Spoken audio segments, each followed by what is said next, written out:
Intel's had trouble keeping its 10 series inventory in stock, not necessarily because of demand alone, but also because of low supply. And so today we're reviewing the Intel 10850K. Just realized that's actually the other company that we need to save that for. But reviewing the Intel i9-10850K, you may have heard of this one. It's a bit of a refresh of the 10900K, except it's about 100 megahertz slower in frequency. It's around $500 retail, and it is more commonly available in stock versus the 10900K, which, at least in the US, has been difficult to find. So we're going to review the 10850K today, talk about if it's worth it at the price point that it is currently listed at, and how the performance aligns versus the slightly faster 10900K. Before that, this video is brought to you by Thermaltake's ToughRAM RGB memory, available from 3000 megahertz up to 4400 megahertz in 8 GB by 2 configurations. The Thermaltake ToughRAM uses 10 addressable RGB LEDs for bright illumination and comes in both black and white kits of memory. Learn more at the link in the description below. So the basics then. The 10900K, we did some looking around.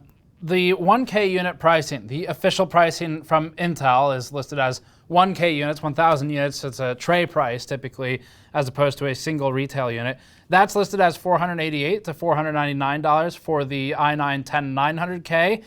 So that would be in competition previously with the 3900X, but if you recall, the 3900X dropped in price by about $100 right when the 10900K came out. Coincidentally, that's just how it aligned. And the 10850K has a 1K unit pricing of $453 to $464. Now, 1K unit pricing isn't what you're really expected to be paying as a customer in the retail channel, but it's not normally that much higher. So the expectation then is that the 10900K should maybe be a little bit over 500, maybe say 510 to 530, depending on the retailer and if they have sales.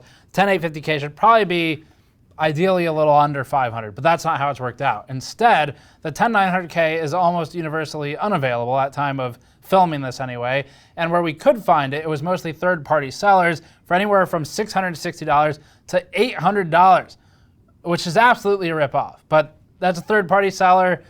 The retailers who allow third-party sellers are not the first-party distributor in that case, so we can't really fault the retailer directly. Just be careful when you're buying CPUs right now, or GPUs, that you're not buying from a third party who is charging you way beyond what it's worth. As for the in-stock prices for the 10850K, we looked around for that one, and that one is available first party from either Intel through its partners or through retail channels, and that's about $500 for the 10850K, which feels kind of bad because that's around where the 10900K should be, but it's a little slower. That said, 100 megahertz off the clock speed of an Intel CPU very rarely does much of anything, which is a good thing in this instance because, well, it's the only one in stock for the most part, and so you're just kind of hoping for that 10900K performance with a name that is smaller in numerical value.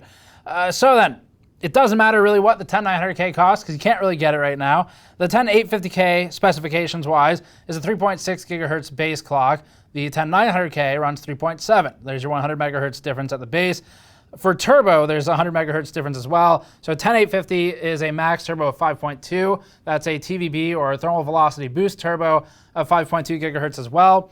TVB is explained in one of our previous videos, but Intel has a very dumb sensor, not in a bad way, but in a very simple sense that there's a 70-degree threshold. If you're under it, then plus 100 megahertz. If you're over it, then not plus 100 megahertz. And it's as simple as that. So that's what TVB is for this generation at least. Turbo 3.0 speeds are 5.1 gigahertz on the 10850K, and the 3.0 speeds are 5.2 gigahertz on the 10900K, and then finally, for Turbo Boost 2.0, the oldest iteration currently in deployment on new CPUs, it's 5.1 on the 10900K, and it is a simple 5.0 for the 10850K. So completely down the stack, you're about 100 megahertz different on the 10850, and that's really mostly what we're testing. As far as overclocking, these will overclock approximately the same. There's one thing we can't really account for with our sample size, which is going to be silicon quality, or silicon lottery as many people call it. So silicon quality here, we have no information, anecdotal or otherwise, to suggest that the 10900K is better silicon than the 10850K. This is probably going to be something that people have anecdotally decided is true, but for the most part, realistically, the 10850K came out as a stopgap solution to try and provide inventory for the 10900K. And so following that this is 100 megahertz lower, it would seem reasonable that the silicon quality might be slightly lower on the 10850K. But it also came out as an OEM stopgap first before it really started hitting retail markets. So it's hard for us to say exactly what Intel's original intent was, because it didn't hit retail as fast as it hit OEMs. And that's why it looks to us like it was more trying to fill a role in the SI distribution side of things before DIY enthusiast. Either way though, silicon quality difference of 100 megahertz or so isn't even a big deal. You'll see that between 10900Ks anyway. 5.3 to 5.1 is about your range for those, with 5.2 being, in our experience, the middle. But not everyone's going to do that, and Silicon Lottery, the website, would give you more information on the statistics of binning for the 10 series CPUs.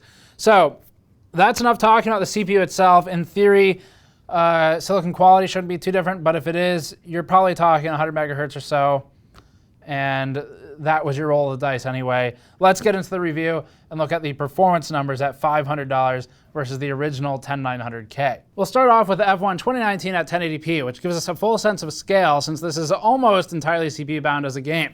The i9-10850K ran at 276 FPS average, with the freshly retested 10900K at 277.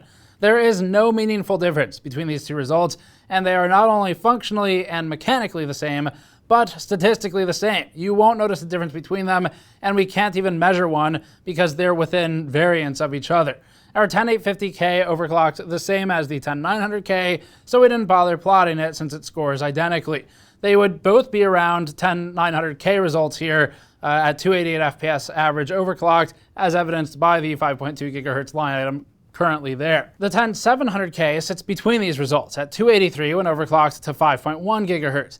As for the 106 stock result, the 10850 leads this by only 6.7%, so it's still worth considering the 106 as a cheaper option than the i9 CPUs for only gaming, assuming some compromise is acceptable. The AMD R5 3600 XT with heavy tuning and overclocks and faster memory ends up at 256 FPS average, but the stock result for the 3600X is around 231.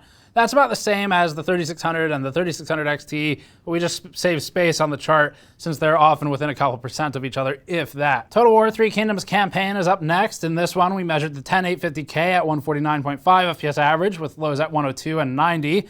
For comparison, the 109 plotted approximately equal to this at 105.3 average and 103 for 1% lows. The 150.3 versus 149.5 is about what we'd expect for only a 100 megahertz change. Intel basically re-released the 10900K with a different name, except it's still for $500 retail. If the 10850K were in the upper 400s, it might make a lot of sense. But the same price for something 100 megahertz slower, even with data showing that it's functionally about the same, just makes buyers feel bad. The overclock would have both CPUs at 152 FPS average, for what that's worth, as we have limited room for uplift here. For reference, the 10600K achieves most of the performance of the 10850K at significantly cheaper still, and the 8700K from a few generations ago is at 138 FPS average, with the 3700X running at about 125 average. That means the 10850K is 8.3% faster than the 8700K and 23% faster than the 3700X. The battle benchmark for Three Kingdoms at 1080p paints a similar picture. The 10850K ran 157 FPS average with lows at 115 and 105. The 10900K plotted 157 average with lows at 117 and 108. And remember that lows are naturally more variable, so these numbers are all within expectations of the change we're testing. Overclocking gets us another 2 FPS, but we'll have to look at other gains for more than this. We've previously shown that this game needs higher memory clocks to push beyond this wall, something we've illustrated in the past with heavy 10600K tuning. The 10850K is able to achieve 99.7% of the performance of the 10900K. Too bad it's not cheaper though. As for the AMD CPUs, the closest stock comparison is the 3900 XT. That one plots at 142 FPS average, but we'll give credit to the 3300X for its level of performance at 120. It's this 3300X CPU and the 10600K that give the best value for modern gaming CPUs if you're going to buy new today, but it just depends on how much performance you're after, which one you buy. The 10850K is fine. It's just basically a 10900K, and unfortunately, it's basically about the same price. Next up is Red Dead Redemption 2, tested with DirectX 12 and medium settings. In this one, the 10850K ends up again within variants of the 10900K, and so the two perform in a manner which is indistinguishable to the user. That's true for averages and lows alike, including the frame times from which these numbers are derived. The 10600K at 5.1 GHz is next in line with the next stock entry in the chart, also the 10700K at 144 FPS average. The 10600K achieves 91.6% of the performance of the 10900K. The stock 10700K achieves 92.2% of the 10900K's performance. And the 10850K achieves 99.6% of the performance of the stock 10900K. As for AMD, its top-ranking part is the heavily overclocked 3600 XT with high speed and tuned memory. So that's our overclock there we're referring to, not AMD's. And that one plots at 129 FPS average from our best effort. This was a lot of work to get it even this far. The 3900 XT is AMD's highest rank in our chart after that.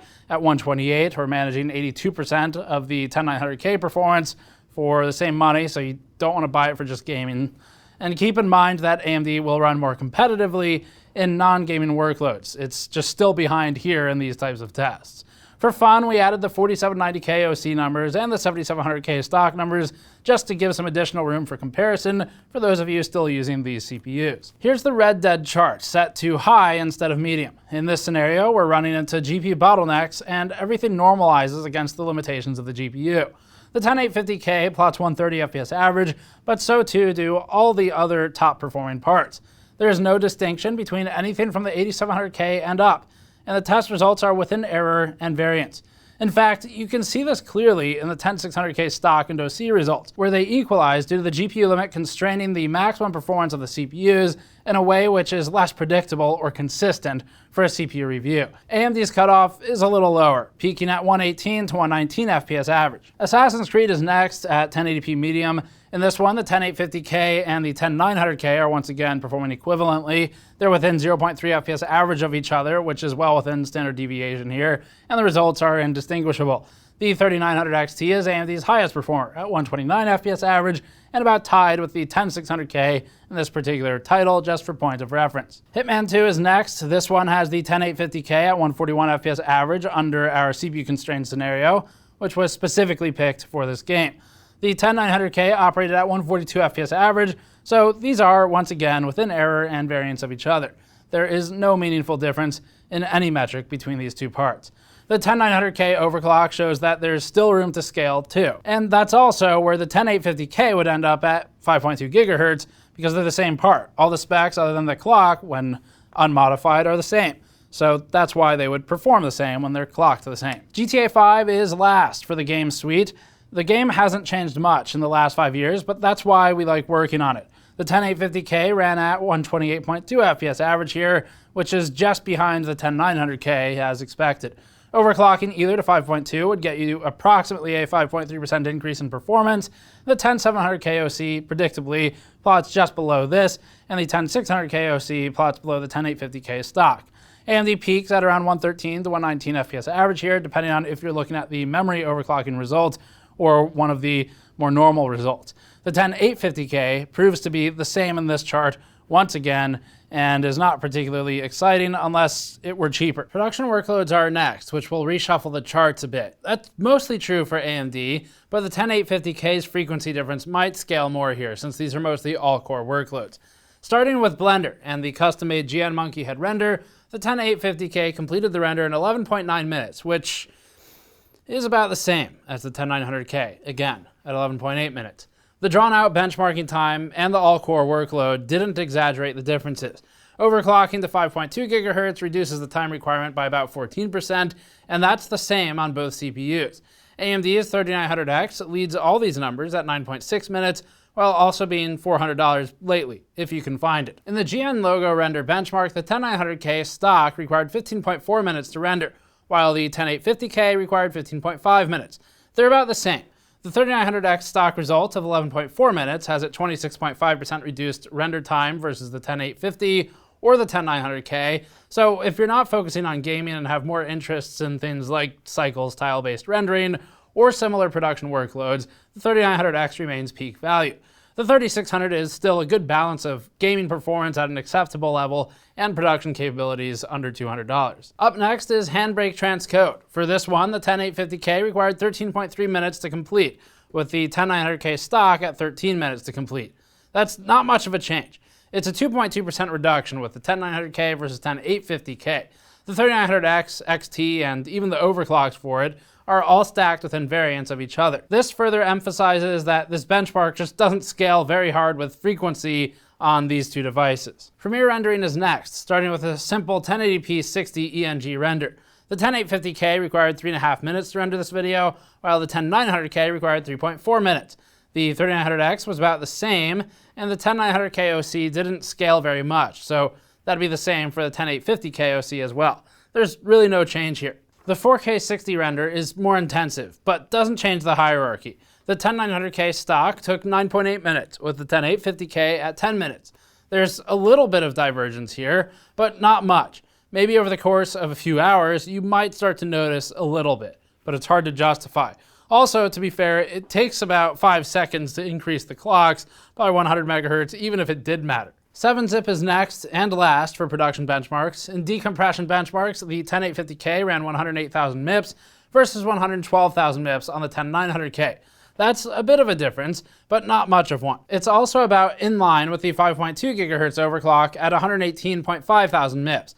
So we see frequency offers some scaling here, but for point of reference, the 3900X ran 145,000 MIPS and is significantly ahead. Conclusion's pretty easy for this one because our conclusion for the 10850K is about the same as it was for the 10900K, and that shouldn't really be much of a surprise because the performance is about the same and overclocking, so we didn't run it through the whole test suite for the overclock. I did go through and overclock it and just set a sort of a basic all-core. Didn't really play around too much with cache ratio on this one or the IMC, but for all-core we were hitting about the same numbers as our 10.9 did. And so it's not worth actually running the test because the frequency is the same, CPU is the same, numbers are going to be the same. So there's no reason to spend a whole day on it. So then, given all that information, at $500, the 10850K is about the same performance or value proposition as the 10900K was. It's just potentially a little bit cheaper. But primarily that difference right now is because of the lack of availability of the actual 10900K. So it feels a little bad to buy the 10850K because the frequency is a little bit lower.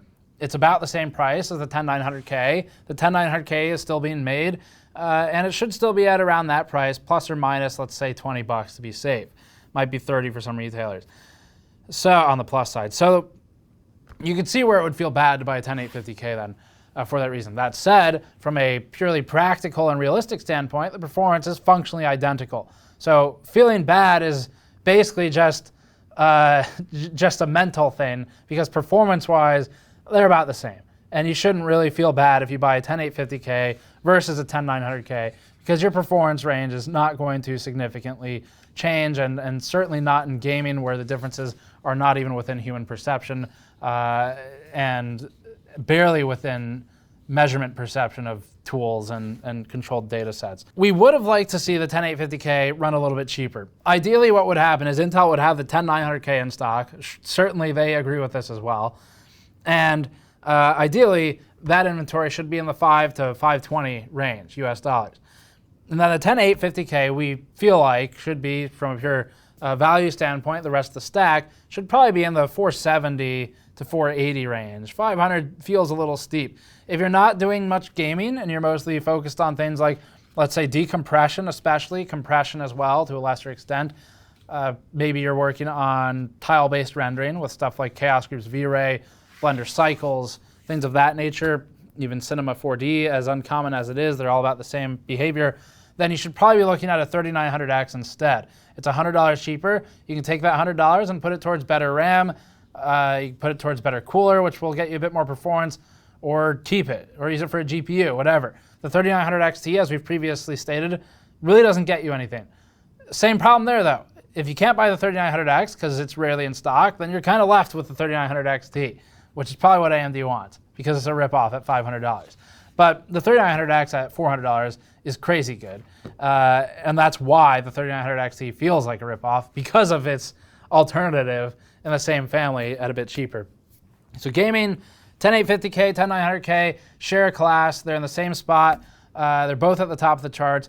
If you don't want to spend $500, we don't blame you. 10600K achieves almost all of the performance, even stock. And if you spend some time overclocking it, especially the cache ratio, you can get them to rough equivalents, even with 10900K overclocking up until maybe the 30 series is officially out. Then the GPU limitation will change. And then for non-gaming stuff, mostly production, 3900X, 3700X has now become pretty good value in the 200s, and then 3600 for an all-arounder, with the 3300X being AMD's option for more of a gaming-focused sub-$200 build. Intel 10.6 and 10850, 10900 all seem fine for what they're doing. That's it for this one. Thanks for watching. Subscribe for more as always. You can go to store.gamersnexus.net to help us out directly by picking up things like our mouse mats. The wireframe mouse mats are still in stock, although under 1/5 of the inventory now. So we're running very low on those. Or you can go to patreon.com/gamersnexus for some behind-the-scenes information. Subscribe for more. We'll see you all next time.